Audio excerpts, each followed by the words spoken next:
We haven't paid a heating bill since we've moved in here. And we don't live in some fancy passive eco home. We live in a 200-year-old stone-built farmhouse high in the hills of mid Wales.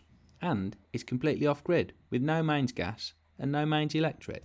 With solid stone walls, leaky old single-glazed windows and old drafty wooden doors, heating this place for free is no mean feat. And we don't heat it, as you might think. We're not going to pretend this works for everybody. No, but it works for us. Because we've got trees and plenty of time. There's nothing fancy about it, we're just using what's already here. And yes, it means effort. Quite a bit of effort. Yeah. But the interesting bit is how all that effort turns into heat. So it all starts out here, and we only take what's already fallen. And with all the snow we had a few weeks ago, we've got plenty of trees that couldn't take the weight. We cut it where it lands and bring it back to the log store. This is where the time comes in. Once it's logged, split and stacked, we leave it for a year. We've got 3 log stores. This is what we burnt last year. This one's drying ready for next year. And in true Blue Peter style, this is some we dried earlier in case that isn't dry enough. Once it's dry, we make some kindling out of the good bits. So nice and small, no knots, so it splits easily. Oh, look at this little chopper. I only see my little chopper because you haven't fixed my lip yet. And this is why Anthony does this job and I don't. Because I like my fingers where they are. Someone's going to tell you in the comments it's not the safest way to do this. I think you can get chainmail gloves. It's all about the timing.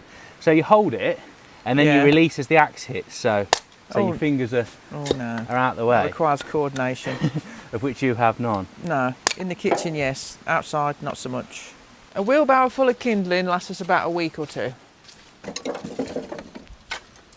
But a wheelbarrow full of logs might only last us a day. But we might need 2 wheelbarrows if it's really cold. One for the fires in the house and 1 barrow for the boiler. Bernice. Bernice, yeah.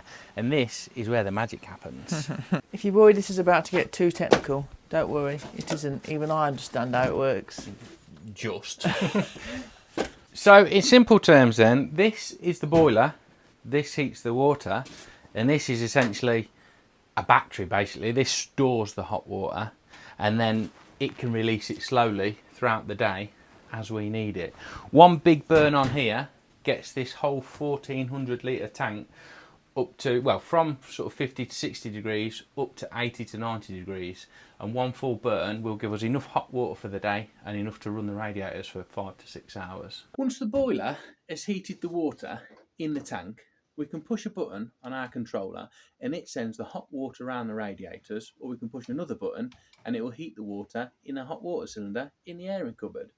It can even do both at the same time. The water from the tank leaves via this mixing valve, which is set at 55 degrees.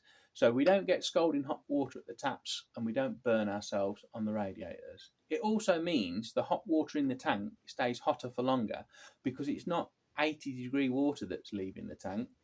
This is set to 55 degrees and it mixes again with the return flow. So when the radiators are up to temperature, hot water gets pumped back into the mixing valve, so it uses less heat from the tank itself. Now we know what we're doing with it, it's actually quite a simple system to use. But it took a bit of head scratching and some jiggery pokery to get it operating as it should. It didn't come with any instructions and the previous owners gave up on it not long after having it installed, as they thought it was too inefficient. But we think they just weren't shown how to use it properly. With it being sat unused for 10 years, there was a bit of work to get it back into operation. As you might have seen last week, we got our chimney brush stuck in this flue, so that was a mission to try and get out. And when we first fired it up, we found out that this pump weren't working, and this pump is what moves the hot water from the boiler to the storage tank. So we had to get that sorted. That wasn't the only problem either. As soon as we turned the control panel on, which is in the office that controls the central heating circuit, we found out there was problems with the electrics as well. It was a right mess up there. there was earth cables being used as lives, and the pumps were wired up completely backwards, and we're running 24/7. We also had to rethink sort of how we use fires. Like when we were on the boat and the fire in the kitchen, the idea is to try and make that heat last as long as possible. This isn't designed to burn that way. It's designed to burn hot and fast and put as much heat into the water as it can. So once we'd figured that out, it was all good. So yeah, we had a lot of head scratching to do, but now we've figured out how it works. It's absolutely fantastic, and I don't know how the old owners live without it. Like we moved in knowing that it was unserviced and didn't work, and we thought, oh, it'll be all right. We've lived on the boat. It's easy. We'll manage. But no, it gets cold upstairs without the heating on. It's another level. Yeah, we moved in knowing the radiator didn't work, and I was full of bravado. It'll be fine, it'll be fine, I'm ready for this. Yeah, I was like, are you sure? And she's like, yeah, it'll be all right. Yeah, and it was really cold, but thankfully my clever husband put his heating engineer hat on and fixed it for his wife, so she's nice and toasty. It's definitely been worth it, and we'd be lost without it. Don't get me wrong, having all this free wood to heat our home and give us hot water is great. But for us, the biggest advantage isn't the fact that it's free. No? No. I think this is the biggest advantage. Granted, there's a bit of work before we get to this, but I love the autonomy and the consistency, because at the push of a button, I can have the radiators on, and the push of another button, I can have the hot water on. I think you're right, you know. For the last 5 or 6 winters, on the boat, we've been constantly lighting fires every day, and like balancing the heat from like one end of the boat to the other. So to be able to just pop upstairs, press a button and heat the whole house up uniformly, that's the real win here, isn't it? And it's not like an intense heat. So on the boat, it got too hot. Exactly, and you can't control trying to manage it. Whereas this is the real win. This is good. And although there's a bit of effort before you get to the push a button stage and gathering the logs and splitting the wood, that effort means 2 things. 1, it keeps the system free, and 2, it keeps you fit and healthy, gathering all them logs and whatnot, doesn't it? Not unless you decapitate yourself with a tree stump, love.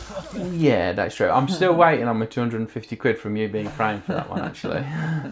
I think the real win will come next winter, though. Yeah. I can wire in some fancy pants thermostat that connects to the internet.